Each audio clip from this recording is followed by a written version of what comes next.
এগুলো কিন্তু রাজনীতি না। রাজনীতি শব্দের অর্থ আমরা জানি না, জানেন?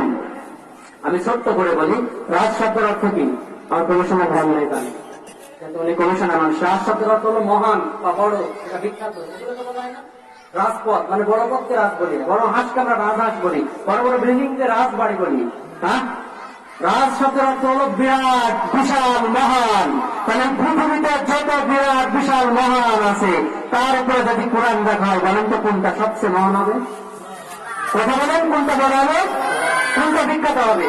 তাহলে কোরআন হলো রাজ। কোরআন কি? কোরআন কি? এইবার নীতিটা শুন। নীতি শব্দের অর্থ হলো, নীতি শব্দের অর্থ হলো বাক্য, নীতি শব্দের অর্থ হলো কথা, নীতি শব্দের অর্থ হলো আলোচনা, নীতি শব্দের কথা হলো বাণী, নীতি শব্দের কথা হলো সেন্টেন্স, নীতি শব্দের কথা হলো লাইন।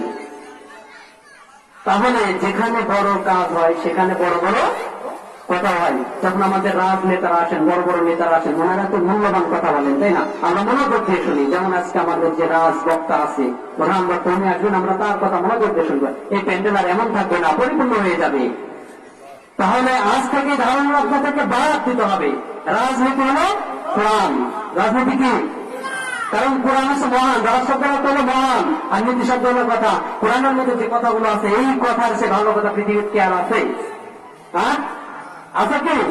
কোনটা আছে দেখান। হ্যাঁ, বলছেন না, কিন্তু কথা বললে তো আবার রাগ করেন। আপনারা কি কষ্ট পেলেন, মন খারাপ করলেন? রাগ হচ্ছে কি আমার কথাই? আপনাদেরকে বোঝানোর জন্য বলতেছি, এই শব্দগুলো আমরা জানি না। এই শব্দগুলো আমরা না জানার কারণে, ভুল শব্দ ইউজ করার কারণে আজকে আমাদের উপর গজব। এই কোরআনের যখন ভুল ব্যাখ্যা করা হবে, কোরআনকে যখন অবমাননা করা হবে, নবীকে যখন অবমাননা করা হবে, তখন আল্লাহ পাক গজব দিয়ে দিলেন। তার প্রমাণ হলো করোনা ভাইরাস,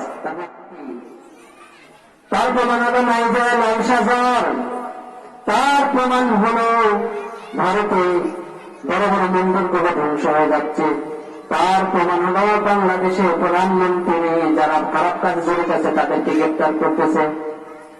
এটা হলো তার প্রমাণ। আল্লাহ পাক বলেন, ইন্না নাহনু নাযালনা যিকরা ওয়া ইন্না লাহু লাহাফিজুন।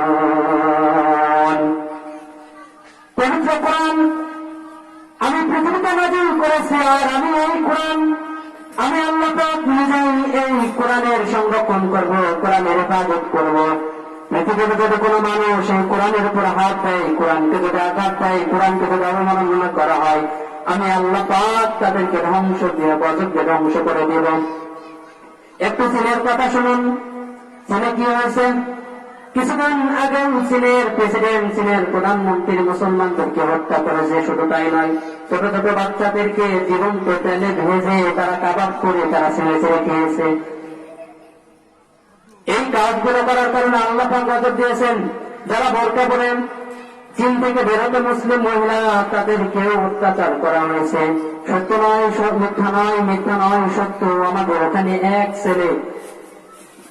একটা ছেলে মানে আর্মির বড় অফিসার আছে, ওখানে গিয়েছিল, তার সাথে অনেক আলোচনা করলাম, মানে তার সাথে কথা হয়। সে বলল যে আমরা যখন নামাজ পড়তে যাই, অনেক দূর নামাজ পড়তে যাইতে হয়, নামাজ পড়তে যাই অনেক দূরে হাইটে যেতে হয়, আমাদেরকে নামাজ পড়ার জন্য ওখানে কেউ সাহায্য করে না। যারা মুসলমান আছে চুরি করে কোরআন তেলাওয়াত করে, কিছু কিছু জায়গায় নামাজ পড়া হয়, ভয়ে তার পড়তে হয়। কত আর্মির অফিসার ওই জন্য কিছু বলার সাহস পেত না, ক্যাডেট থেকে কর্নেল রয়েছে, বড় অফিসার। ওরা গেছে ওই দেশের সরকারের হেফাজতে, যদি কিছু হয় ওদেরকে ওই দেশের সরকার বিশ্বের কাছে জবাবদিহিতা করতে হবে। আর সবচেয়ে আমরা আমাদের একটা গর্ব, সকলে বলুন আল্লাহু আকবার, একটা আমাদের গর্ব, জাতিসংঘ যে দূতগুলো কাজ করতেছে, শান্তিদূত, সবচেয়ে বেশি আমাদের বাংলাদেশের আর্মিরা, সবচেয়ে তারা। এই জন্য জাতিসংঘের কাছে আমাদের আর্মির একটা মর্যাদা আছে। বোরকা পরে বের হয়, ওদেরকে নির্যাতন করা হয়, ওদের অনেককে ছেলেদেরকে হত্যা করা হয়েছে। তারা কুকুর খায়, তারা বিভিন্ন ধরনের বানর খায়, এসবগুলো খায়। এমনকি মুসলমান ছোট ছোট বাচ্চাদেরকে আগুনে পুড়িয়ে তারা কাবাব করে খেয়েছে। এবার আল্লাহর গজব শুরু হয়েছে। দেখ, ওই প্রেসিডেন্টকে আল্লাহ মসজিদে ঢুকায় ছাড়ছে। সকলে বলি সুবহানাল্লাহ। মিথ্যা নয়, এটা সত্য। এই প্রেসিডেন্ট জুম্মার দিন ইমাম সাহেবের কাছে গিয়ে বলেছে, হুজুর আপনি একটু দোয়া করবেন আমাদের এই দেশ থেকে যেন গজব উঠে যায়। বেটা, সারা জীবন তুই বোরকার বিরুদ্ধে বললি, তোমরা পড়ায় আল্লাহ তোকে মসজিদের মধ্যে ঢুকাইল। এখন তো ঘরের মধ্যে যারা আছে কেউ কি বেরোচ্ছে, সব বোরকার মধ্যে ঢুকেছে। এজন্য আল্লাহ পাক বলেন, নবী সাল্লাল্লাহু আলাইহি সাল্লাম বলেন, বোরকার মধ্যে বরকত আছে। বোরকার মধ্যে যখন ঢুকবা তখন তিনটা কাজ হবে। এক নম্বর হলো তোমার শরীরে হেফাজত হবে, শরীরে হেফাজত হবে। বাইরের দুনিয়া থেকে তুমি জেনার মধ্যে থেকে বেঁচে যাবে। 3 নম্বর হলো বিভিন্ন বাইরের বায়ু দূষিত বাতাস গুলো তোমার শরীরে প্রবেশ করবে না। শুধুই নয়, মুসলমানরা যদি হাসি দিত ওখানে তাও খবর হয়ে যেত, হাসি তুমি কেন, হাসিতে আলহামদুলিল্লাহ বলে। মুসলমানেরা যদি আল্লাহর প্রশংসাও করতো তাও অত্যাচার করা হতো।